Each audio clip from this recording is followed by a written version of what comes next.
বঙ্গবন্ধু সব শুনে পিঠে একখানা কিল মেরে বললেন, আচ্ছা এখন তুই নোটিশ তুললা ফালা, তোর তো গাড়ি নাই, দেখি কি করা যায়। পরে অবশ্যই একটা পুরনো গাড়ির ব্যবস্থা হয়েছিল, যদিও সেটি কিনতে এবং মেরামত করতে নতুন গাড়ি কেনার সমানই খরচ হয়েছিল।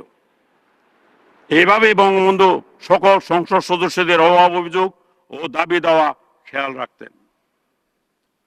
জনাব স্পিকার, পার্লামেন্টে বঙ্গবন্ধুর বিরুদ্ধে কেউ কথা বললে স্পিকার অনেক সময় বিব্রত হতেন, কিন্তু বঙ্গবন্ধু হতেন না।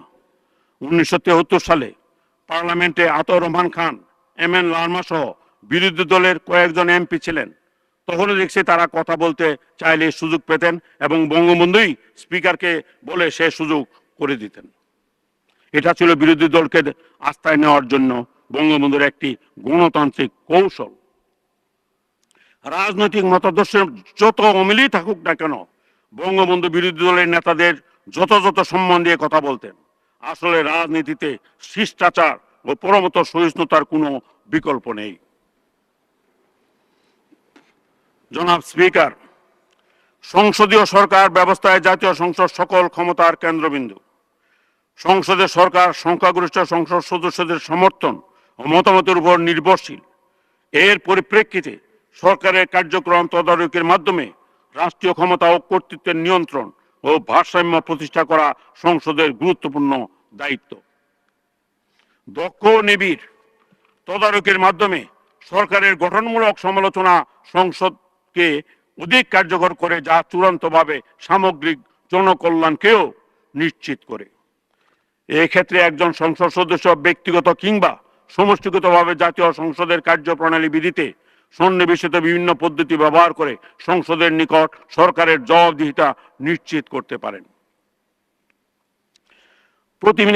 প্রতিনিধিত্বমূলক গণতান্ত্রিক এই যুগে বিশ্বের সর্বত্র আইনসভা তার মূল কার্যক্রম বিভিন্ন কমিটির মাধ্যমে সম্পাদন করে থাকে। আমারও এর ব্যতিক্রম নই। সংসদীয় গণতান্ত্রিক শাসন ব্যবস্থার প্রাণ হচ্ছে এই সংসদীয় কমিটি ব্যবস্থা। মিনি পার্লামেন্ট হিসেবে পরিচিত সংসদীয় কমিটি ব্যবস্থার কার্যকারিতার উপর সংসদীয় গণতন্ত্রের ভিত্তি রচিত। আধুনিকীকরণ তথা শিল্পায়নের কারণে রাষ্ট্রের কার্যক্রম ব্যাপক বৃদ্ধি পাওয়ায় আইন প্রণয়নের উদ্দেশ্যে আনিত খসড়ার উপর সংসদীয় কমিটি ব্যবস্থার সংসদ সদস্যদের অপেক্ষাকৃত ক্ষুদ্র গ্রুপে তথা বিশেষজ্ঞ সুলভ বিবেচনা ও পর্যালোচনা করার প্রয়োজন হয়। এর পরিপ্রেক্ষিতে বিশ্বে গণতান্ত্রিক রাষ্ট্রসমূহে সংসদীয় কমিটি বিভিন্ন বিল ও প্রস্তাব পুঙ্খানুপুঙ্খানুরূপে বিচার বিশ্লেষণ করে আইনসভায় নিকট রিপোর্ট উপস্থাপন করে। এর ফলে সংসদের সময় সাশ্রয়ের পাশাপাশি কার্য সম্পাদন সহজতর হয়। এইভাবে আইন প্রণয়ন সহ সংসদের সকল দায়িত্ব পালনের ক্ষেত্রে সংসদীয় কমিটি গুরুত্বপূর্ণ ভূমিকা পালন করছে। এই কমিটি সমূহের কার্যক্রমে নিয়মিত অংশগ্রহণ করে একজন নবীন সংসদ সদস্য সংসদীয় রীতি ও কার্যপ্রণালী বিধির উপর জ্ঞান অর্জন করে নিজেকে দক্ষ পার্লামেন্টারিয়ান হিসেবে গড়ে তুলতে পারেন। জাতীয় সংসদের কার্যক্রমকে প্রাণবন্ত কার্যকর করতে হলে সংসদ সদস্যদের অগ্রণী ভূমিকা রাখতে হবে। যুক্তিতর্কের সঙ্গে বিতর্কে অংশ নিতে হবে। সংসদ সদস্য হিসেবে দক্ষতার সঙ্গে দায়িত্ব পালন করতে হলে সংবিধান, কার্যপ্রণালী বিধি, সংসদীয় রীতিনীতি ও পদ্ধতি সম্পর্কে জানতে হবে।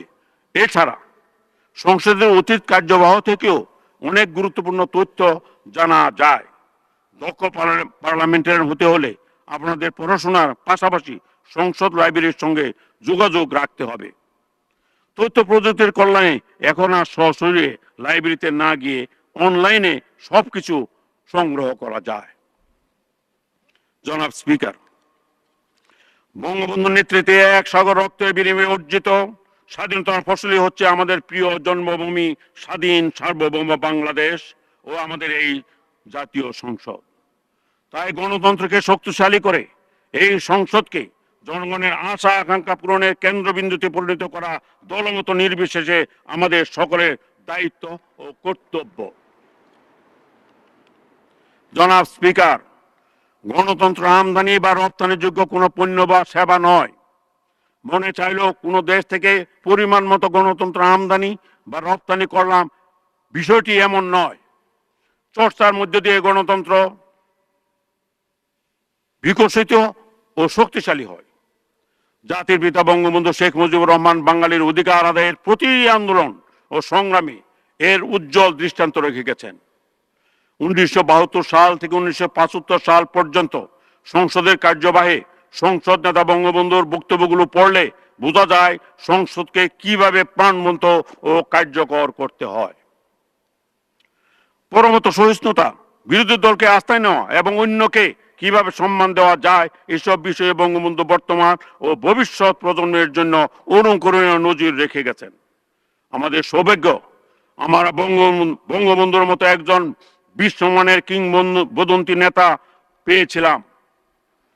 আমাদের দুর্ভাগ্য আমরা তাকে ধরে রাখতে পারিনি। বঙ্গবন্ধু আমাদের মধ্যে নেই, কিন্তু তার নীতি আদর্শ আমাদের চিরন্তন প্রেরণার উৎস। তার দেখানো পথে আমাদের এগিয়ে যেতে হবে কাঙ্ক্ষিত লক্ষ্যে, অর্থাৎ বঙ্গবন্ধুর স্বপ্নের সোনার বাংলায়। জনাব স্পিকার, মাননীয় প্রধানমন্ত্রী শেখ হাসিনার দৃঢ় যোগ্য নেতৃত্বে বিগত 1.5 দশকে দেশের প্রতিটি সেক্টরে ব্যাপক অগ্রগতি হয়েছে। করোনা ও রাশিয়া ইউক্রেন যুদ্ধের প্রভাব সত্ত্বেও বিশ্বে যে কয়েকটি দেশ অর্থনৈতিক প্রবৃদ্ধি অর্জন করেছে তাদের মধ্যে বাংলাদেশ অন্যতম। টেকসই এবং অন্তর্ভুক্তিমূলক উন্নয়ন নিশ্চিতকল্পে সরকারের আর্থসামাজিক ও বিনিয়োগ ধর্মী নানামুখী প্রকল্প, কর্মসূচি এবং কার্যক্রম গ্রহণের ফলে দেশের অর্থনীতি ঘুরে দাঁড়িয়েছে। প্রবাসী বাংলাদেশিদের প্রেরিত বিপুল পরিমাণ রেমিটেন্স অর্থনীতির চাকা সচল রাখতে গুরুত্বপূর্ণ অবদান রাখছে।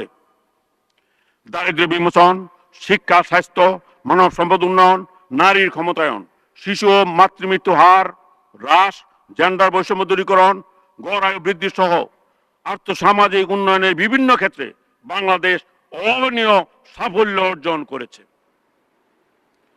দারিদ্র্যের হার কমার পাশাপাশি মাথাপিছু আয় বৃদ্ধি পেয়েছে। দেশের শতভাগ জনগণ বিদ্যুৎ সুবিধা ভোগ করছে। সামাজিক নিরাপত্তা বেষ্টনী দেশে ব্যাপকভাবে সম্প্রসারিত হয়েছে এবং বৈশ্বিক অর্থনীতির অস্থিতিশীলতা সত্ত্বেও দেশের খাদ্য নিরাপত্তা সুরক্ষিত রয়েছে। জাতীয় অর্থনীতির মূল ধারা ভূমিহীন, গৃহহীন ও ছিন্নমূল মানুষকে সম্পৃক্ত করার লক্ষ্যে সামাজিক নিরাপত্তা কর্মসূচির আওতায় আশ্রয়ন, ভূমিহীনদের মধ্যে খাওয়ার জমি বিতরণ ও কর্মসংস্থান প্রভৃতির কার্যক্রম ব্যাপকভাবে বাস্তবায়ন করা হচ্ছে। দেশের ভূমিহীন ও গৃহহীন বিশাল একটি জনগোষ্ঠীকে পুনর্বাসন করা হচ্ছে। কদিন আগেও প্রায় 40,000 ভূমিহীন ও গৃহহীন পরিবারকে বাড়ি তৈরি করে দেওয়া হয়েছে। ইতিমধ্যে 211টি উপজেলাকে গৃহহীন ও ভূমিহীন মুক্ত ঘোষণা করা হয়েছে। বাংলাদেশের প্রথম স্যাটেলাইট বঙ্গবন্ধু স্যাটেলাইট 1 মহাকাশে উৎক্ষেপণ করা হয়েছে এবং বঙ্গবন্ধু স্যাটেলাইট 2 উৎক্ষেপণের বিষয়টি চূড়ান্ত পর্যায়ে রয়েছে। দেশের সক্ষমতার প্রমাণ হিসেবে নিজস্ব অর্থায়নে পদ্মা সেতু নির্মিত হয়েছে এবং ঢাকায় মেট্রো রেল চালু করা হয়েছে। পায়রা গভীর সমুদ্র বন্দর, বঙ্গবন্ধু শেখ মুজিবুর রহমান টানেল, হযরত শাহজালাল আন্তর্জাতিক বিমানবন্দরের 3য় টার্মিনাল ও রূপপুর পারমাণবিক বিদ্যুৎ কেন্দ্রের কাজও নিরবচ্ছিন্নভাবে এগিয়ে যাচ্ছে। জনাব স্পিকার, গণতন্ত্র চর্চার প্রাণ কেন্দ্র জাতীয় সংসদ সুশাসন নিশ্চিত করার লক্ষ্যে রাষ্ট্রীয় ব্যবস্থাপনায় সরকারের সকল বিভাগের জবাবদিহিতার ক্ষেত্রে আদর্শ স্থাপনের গুরুদায়িত্ব বর্তায় এই মহান সংসদের মাননীয় সংসদ সদস্যদের উপর। কেবল গণতান্ত্রিকভাবে নির্বাচিতরা এই সংসদে জনগণের প্রতিনিধিত্ব এবং জনগণের নিকট জবাবদিহিতা নিশ্চিত করতে পারে। এ বিষয়ে সরকারি ও বিরোধী উভয় পক্ষের মাননীয় সংসদ সদস্যগণই জাতির নিকট দায়বদ্ধ। এই উপলব্ধি থেকে হিংসা, বিদ্বেষ, ব্যক্তিগত দলীয় স্বার্থের ঊর্ধ্বে উঠে গণতন্ত্রকে সুপ্রতিষ্ঠিত করার প্রয়াসে আমি এই মহান সংসদে মাননীয় সংসদ সদস্যদের গঠনমূলক, কার্যকর ও সক্রিয় অংশগ্রহণের আহ্বান জানাচ্ছি। জনাব স্পিকার, দ্বাদশ জাতীয় সংসদ নির্বাচন আসন্ন। ক্ষমতায় যাওয়া বা পরিবর্তন আনার একমাত্র উপায় নির্বাচন। আন্দোলনের নামে সন্ত্রাস ও হিংসার রাজনীতি কোনো দেশ, সমাজ ও অর্থনীতির জন্য কল্যাণকর হতে পারে না, বরং তা রাজনৈতিক পরিবেশকে তমসাচ্ছন্ন করে তোলে। সংঘাত বলে আলাপ আলোচনার মাধ্যমে ঐক্যমতে এসে গণতন্ত্রকে বিকশিত হতে আমাদের সকলের সহায়তা করা উচিত। রাজনীতি থেকে হিংসা হানাহানি অবসানের মাধ্যমে একটি সহিষ্ণু গণতান্ত্রিক ব্যবস্থা প্রতিষ্ঠায় অবদান রাখতে হবে।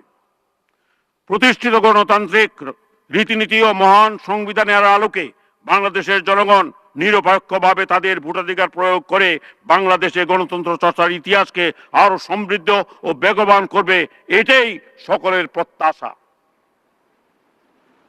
জাতির বীর সাহসী সূর্য সন্তানেরা রক্ষা প্রাণের বিনিময়ে আমাদের একটি স্বাধীন সার্বভৌম দেশ উপহার দিয়ে গেছেন। আমাদের দায়িত্ব এই দেশ ও জাতির অগ্রযাত্রাকে বেগবান করা। গণতান্ত্রিক রাষ্ট্রের অন্যতম প্রধান স্তম্ভ এই মহান জাতীয় সংসদে দাঁড়িয়ে আমি আজ দলমত নির্বিশেষে দেশবাসীর প্রতি আহ্বান জানাচ্ছি, আসুন সকলের সম্মিলিত প্রয়াসে প্রিয় মাতৃভূমি থেকে সংঘাত সংঘর্ষ এবং যে কোনো উগ্রবাদ ও ধ্বংসাত্মক কর্মকাণ্ড হতে দূরে থেকে কল্যাণমুখী রাষ্ট্র গঠনে সামিল হই। গণতন্ত্রকে বিপন্ন করে তুলে এমন যে কোনো অশুভ শক্তির বিরুদ্ধে আমাদের ঐক্যবদ্ধ হয়ে রুখে দাঁড়াতে হবে। পৃথিবীর মানচিত্রে একটি